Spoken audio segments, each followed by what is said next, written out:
Thanks for listening to Premium Cashflow Real Estate Investing Podcast. Please join us at premiumcashflow.com to sign up for weekly updates, research articles, and more. We will see you again for another great interview with an expert guest.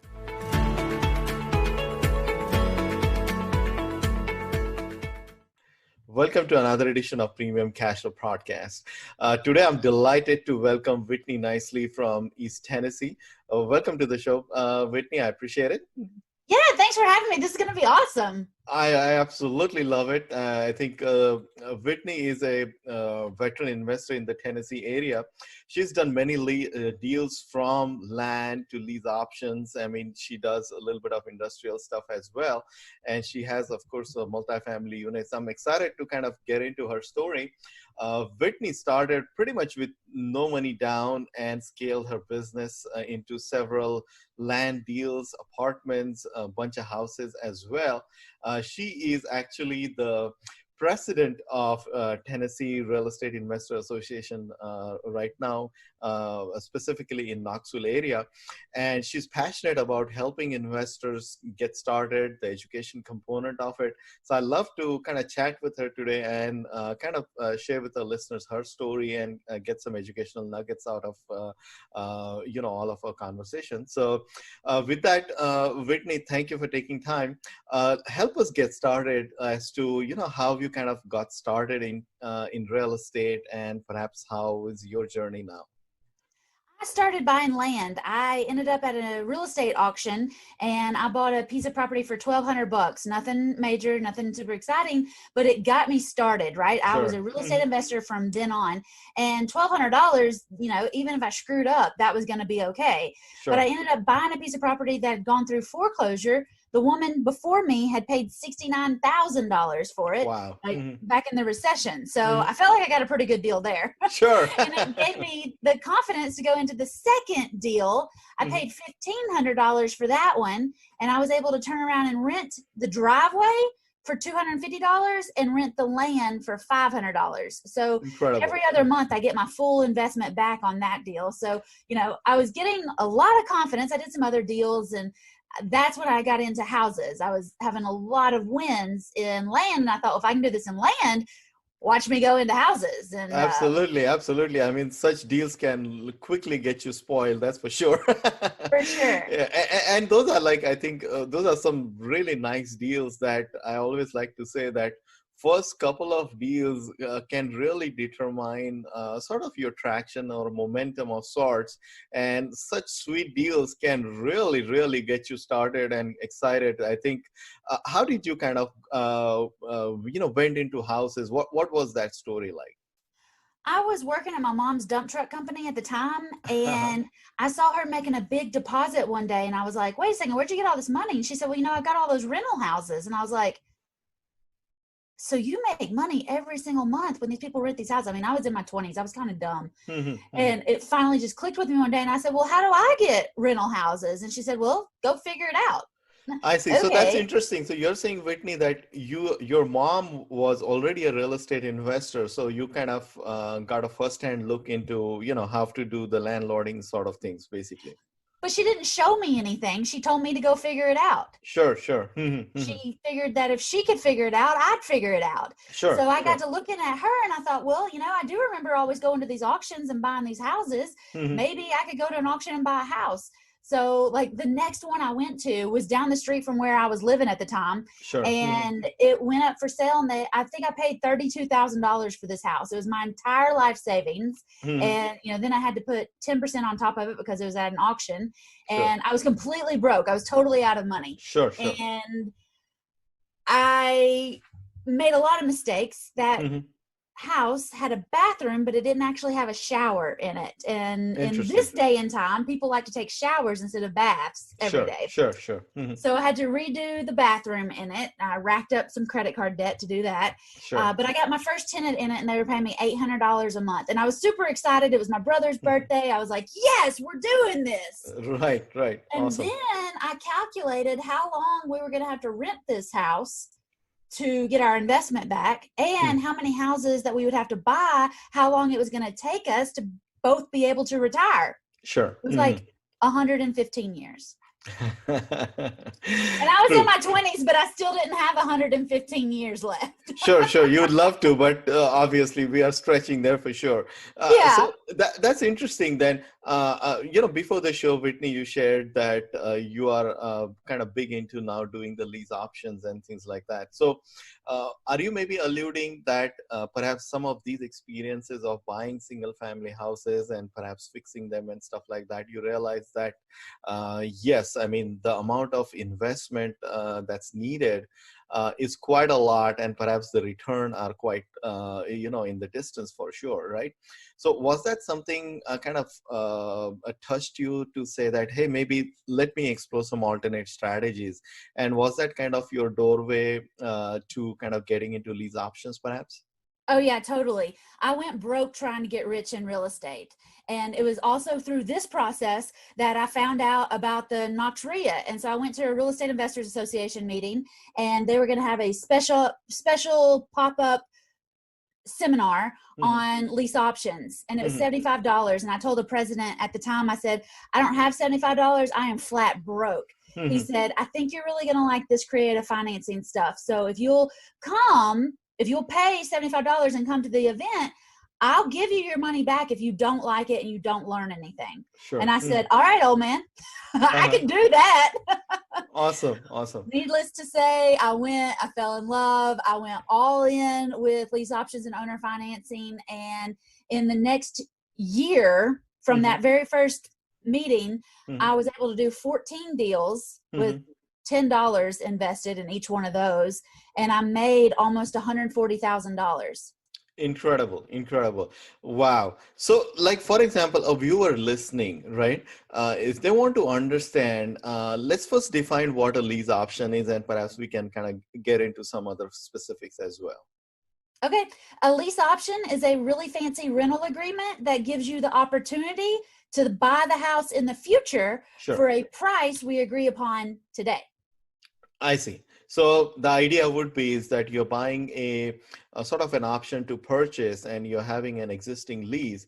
And then for the viewers, explain us that how you make money when perhaps the house is perhaps owned by, like a prior owner of sorts, right? Yeah, I don't cash anybody out. The title still stays in their name, and I cloud the title. So I have some safety because I've clouded the title. They can't sell it to anybody else. And I'm taking over their mortgage payments, and I send those payments straight to the bank so they don't go to Vegas on me. And I get 90 days before my first payment is due with my sellers. And I mentioned, on those first 14 deals, I put $10 down. So I've got lunch money invested in these deals. Not a whole bunch of money at stake, right? Sure. But I turn around and I find people that are going to give me $10,000, $15,000, $20,000. I have people give me $40,000 before to move into these properties. Wow. And then whatever my payment is, they pay me $300 to $500 more every single month. Incredible. That's two ways I get paid. I get a big non-refundable option fee before they move in. And I get monthly cash flow, but also, I'm buying the house for what the people owe on it, but I'm going to sell it for what it's worth. So there still might be another $10,000, $20,000, $30,000 payday down the road somewhere. Absolutely. So money on the front end on day one, when you are kind of getting it, you get the monthly cash flow as well. And when that very buyer is purchasing the property, let's say 1 or 2 years down the line, you are obviously selling it for the market price then, and so you potentially can make money at that point as well.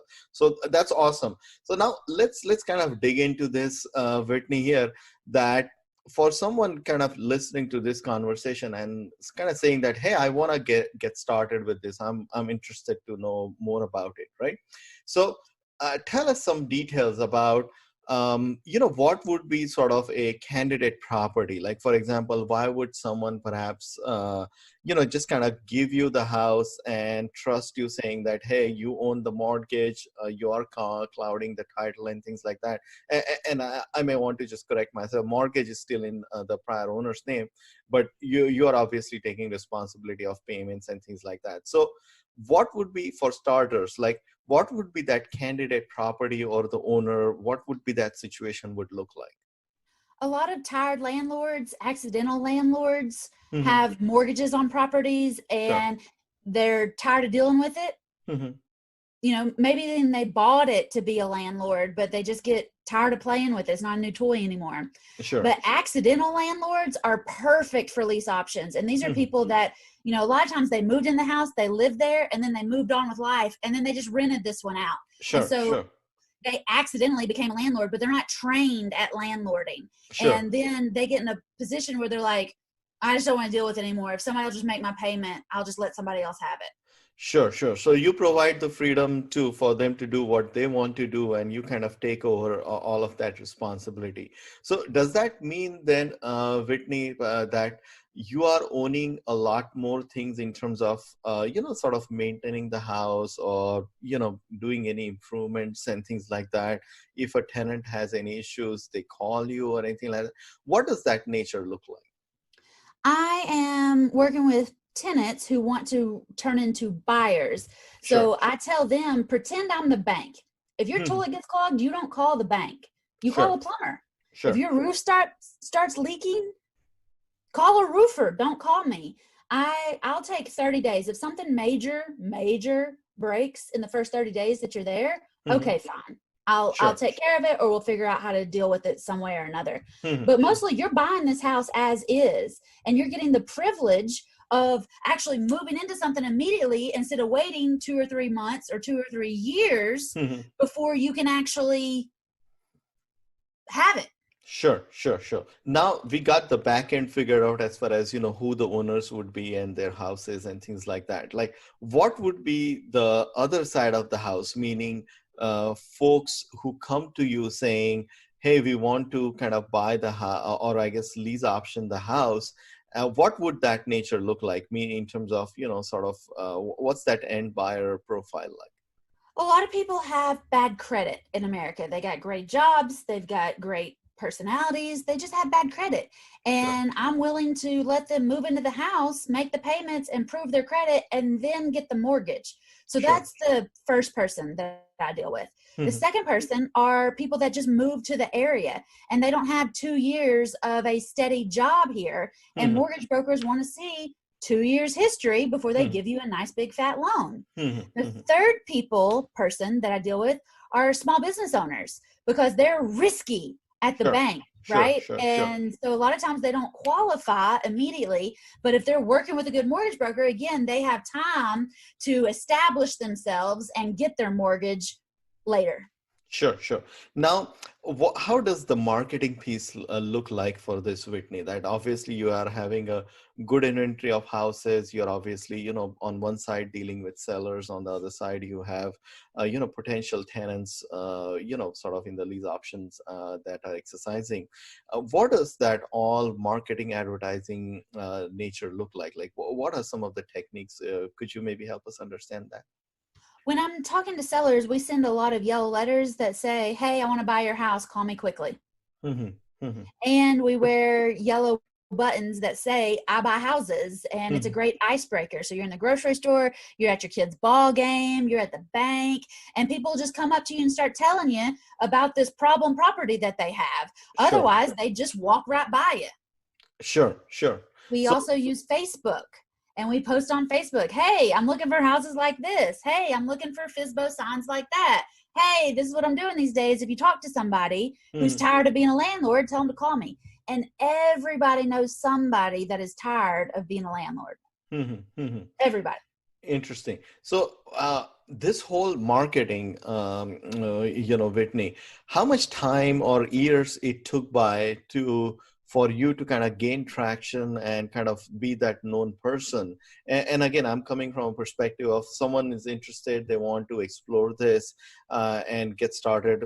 Sounds like no money down, or at a very minimal cost, they can enter into this sort of foray of real estate, right? So from a breaking into the market perspective, and gaining traction, what does that look like? Are we talking 2 months, 3 months, 6 months, a year? What does that look like? It took me 2 weeks. After I really understood it, it took me 2 weeks to be at a seller's kitchen and signing a contract. Wow, incredible. But in general, to gain attraction, would that, is that more of an exception than a norm in your area, or what would you say to that? No, I don't think so. I really focus on helping people find what I call a honey hole, which is where you can go and make that money, honey.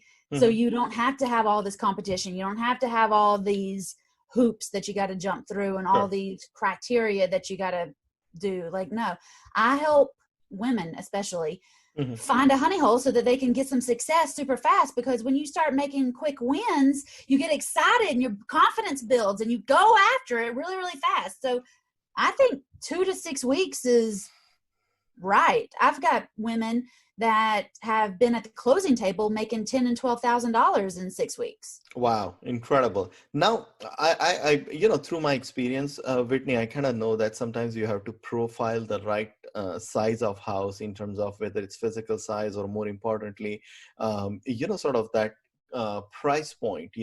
What would you say to that? Obviously, your end goal is to purchase, rather have the house under agreement as a lease option, and then, you're renting out. So you're looking for that monthly cash flow as well. So could you maybe give us an idea that for our listeners, that should they be going in a pricier neighborhoods like 300 to 500K or above, or what does that sort of magic price points look like? It's going to depend on your honey hole. In my area, we don't have anything for 300,000. Sure. I mean, it's going to be a mansion on the lake if it's 300 grand. I see. In my area, we can get houses from 80 to 120. But I got some ladies that are in Dallas. I got one lady in Miami. I got a lady in California. They can't even sneeze at a kitchen. Sure. And be under 500 grand. So it just depends on where you are. And it's really the sellers that we're looking for, because the houses are just sticks and bricks strategically placed together. They don't matter. It's the people that we're helping that matter.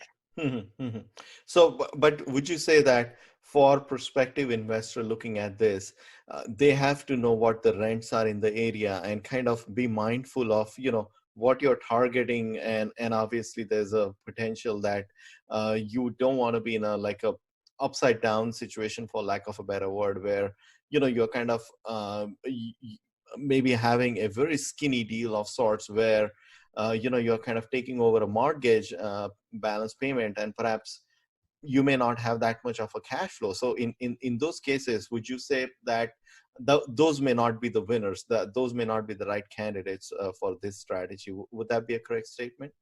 No, I think you can win 3 ways, but if you win 2 out of 3 ways, I think it's a total deal. If you get a large non-refundable option fee and you don't make $300 a month, but you're going to make 50 grand when they get a mortgage, stay in it. Go for it. It's all good. Sure. Why not? Absolutely. Now, speaking of, sort of your experience, and now you are the president of Knoxville RIA as well. What are some of your experiences? You interact with many investors, Whitney. You've seen, many people kind of, come through, take education and, have action and be successful and things like that.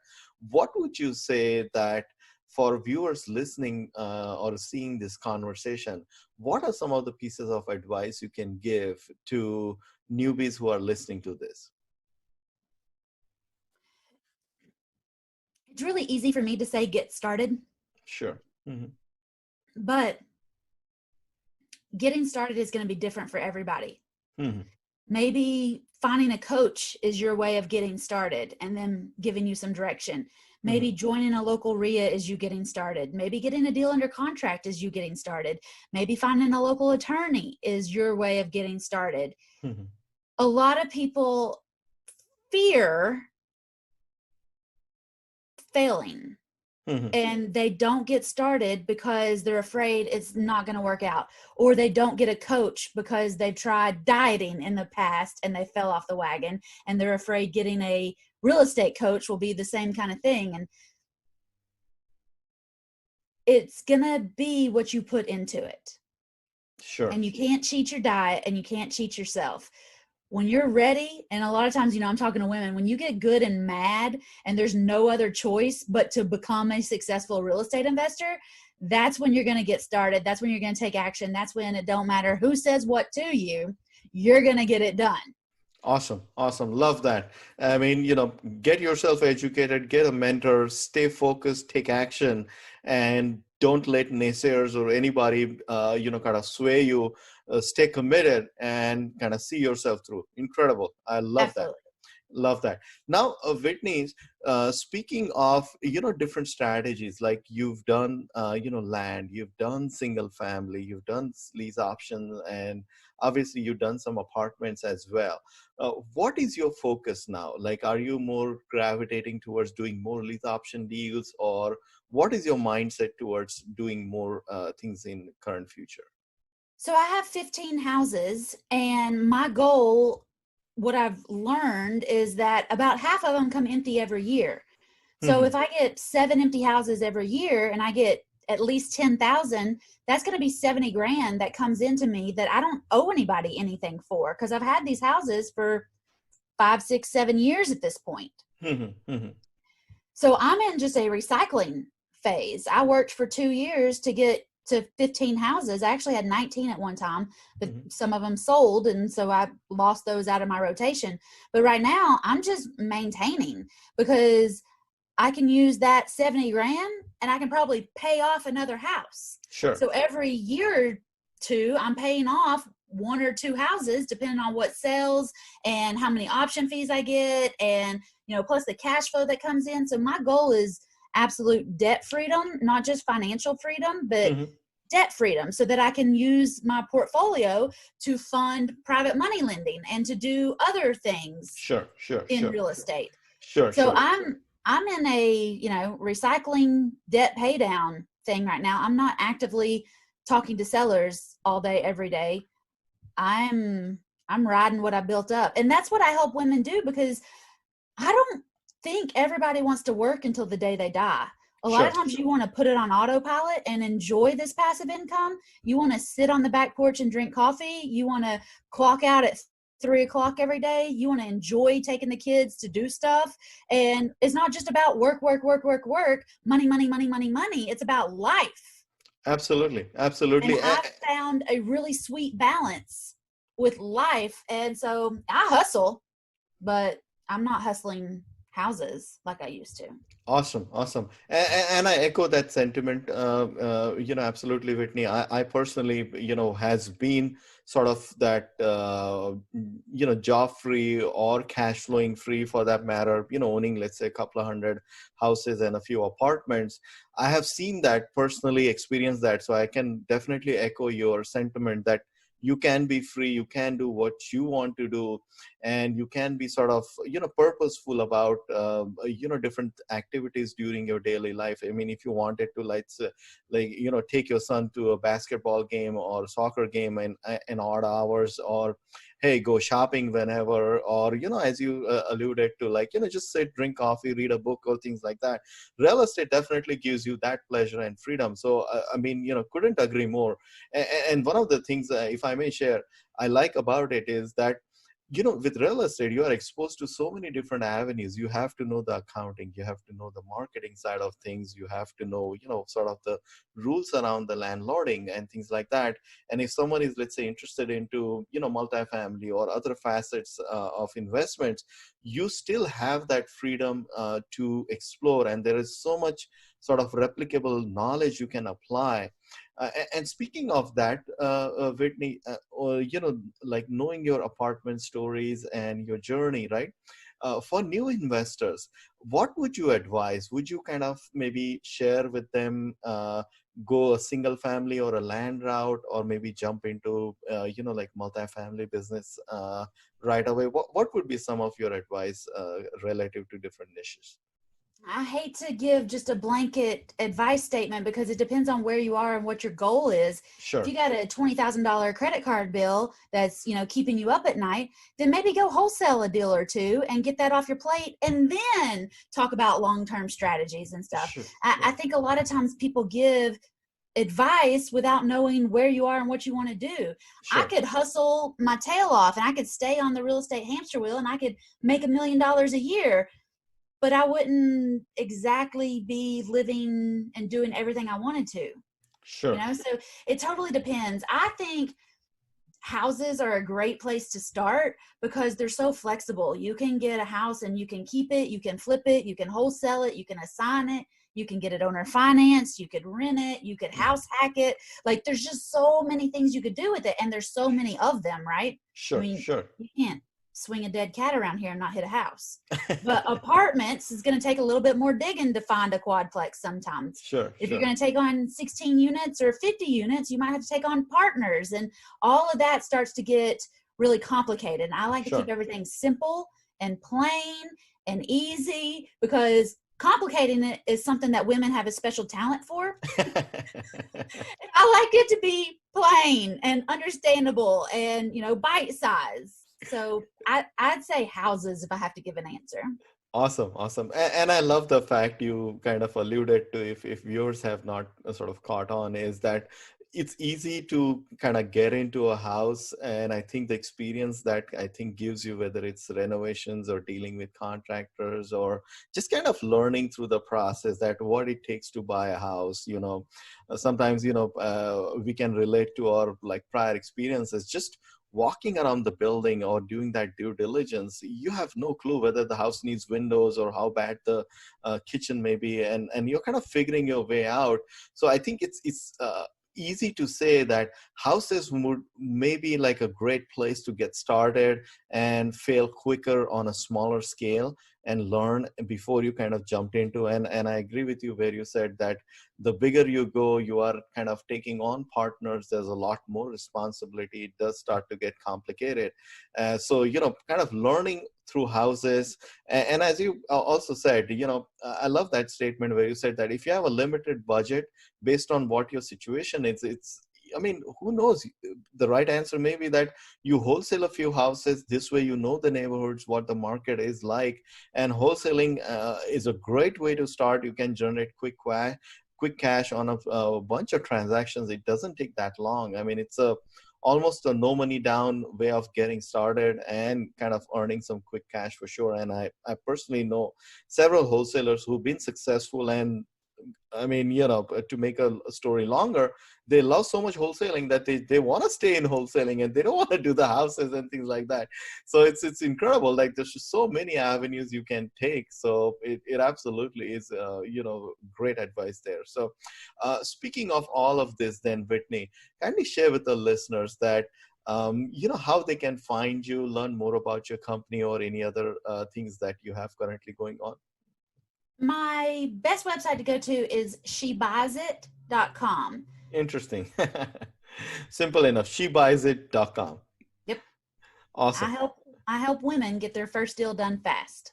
Incredible. Thank you, Whitney. It is a pleasure to know you and network with you. I think a thought leader like you, who is a hustler and taking action with such a wide smile, it is such an vivacious that, people can latch on, understand what you're doing, take your advice, and do good for their life as well. So with premiumcashflow.com, we also love sort of showcasing experts like you, being in the space, sharing all that knowledge and thought leadership is all about.